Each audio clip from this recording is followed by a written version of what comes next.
Welcome back to Nasdaq Trade Talks. I'm Jill Malandrino, Global Markets Reporter at Nasdaq. We're coming to you live from Inside ETFs in Hollywood, Florida. And joining us for this segment, we have Dan Draper. He's the Global Head of Invesco ETFs. So we're going to take a look at the future of the industry. And Dan, as strong as the 2010s were, looks like the decade for the 2020s is lining up to be just as explosive with growth. Yeah, no, definitely. I think the ETF industry, obviously a lot of tailwinds. We're clearly, still in a secular bull market, but I think what's amazing is not only just the flows, but the innovation just simply continues. And I look back at 2019 was I think really a record and breakthrough year on smart beta and factor investing. So if you look, broadly defined, smart beta accounted for about 25% of all of the net inflows into ETFs in the U.S. And that, if you look at a market positioning of only about 13% to start the year. So huge growth there, structural changes in fixed income, and then here we're at Inside ETF Conference, a lot of focus around the active ETF area too. I would say out of maybe 75% of my coverage has been on non-transparent, semi-transparent, and of course active ETFs. And if we take a look at the volatility that we've seen come back into the market in January, certainly makes a case for active ETFs as you try to navigate how asset allocation is certainly going to change. Right. Well, in Invesco, we have a long history. We launched the first ever active ETF back in 2008. That was working with our active real estate team at Invesco, kind of a REIT-based product.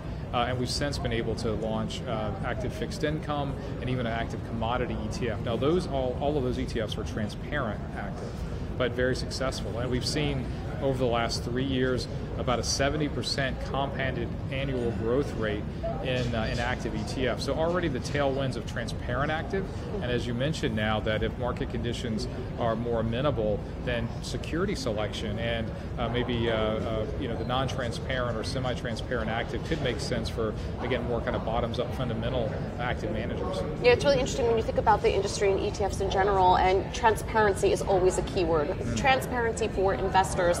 Non-transparent and semi-transparent, it sounds a little bit counterintuitive to that. It does, but I think in terms of thinking about asset allocation, we've seen where passive, and as I said, even where transparent active has really been able to focus, if you will, top-down or systematic type strategies, but where you do go in and you're focused on security selection, more idiosyncratic opportunity, even generating alpha. That's really where skilled, fundamental investment acumen comes in. And I think if we have, as you mentioned, market conditions, maybe volatility rises, a little bit more decorrelation, and you can actually differentiate with security selection. For many investors, that's could be a really nice addition to a long-term portfolio, and just being able to put that into the ETF wrapper just rounds out the capabilities. I've also been covering a lot with factor ETFs and how they fit into model portfolios, which financial advisors are really keen on starting to work with them more frequently. Right. No, you're right. I think the growth of model portfolios is again really big. At Invesco, we're investing a lot in our solutions capabilities and putting together a team. We're really building models for a variety of different types of investors, but ultimately offering whether it's a financial advisor or an institution, the opportunity to really customize an outcome. And if you think about having the model, but you need the components.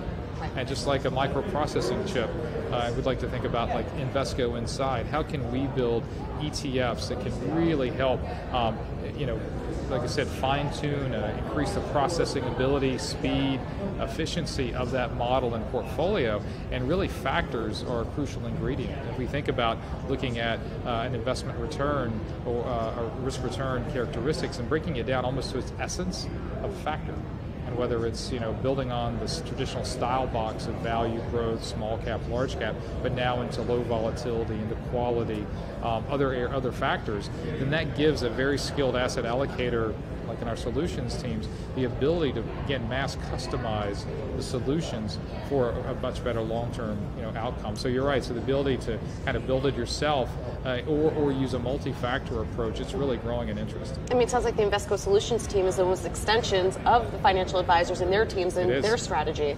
It is. Whether building or even just as a source of, in many cases, just comparing models. What do you think is a matter of comparison? So it's huge value added, and frankly, it's becoming table stakes. Leading financial advisors and their clients are really almost expecting this service as part of a wider asset and wealth management experience we're providing. All right, Dan, great to see you as always. Thanks for joining us. Thank you, Jill. And thanks for joining me on Trade Talks. I'm Jill Malandrino, Global Markets Reporter at Nasdaq.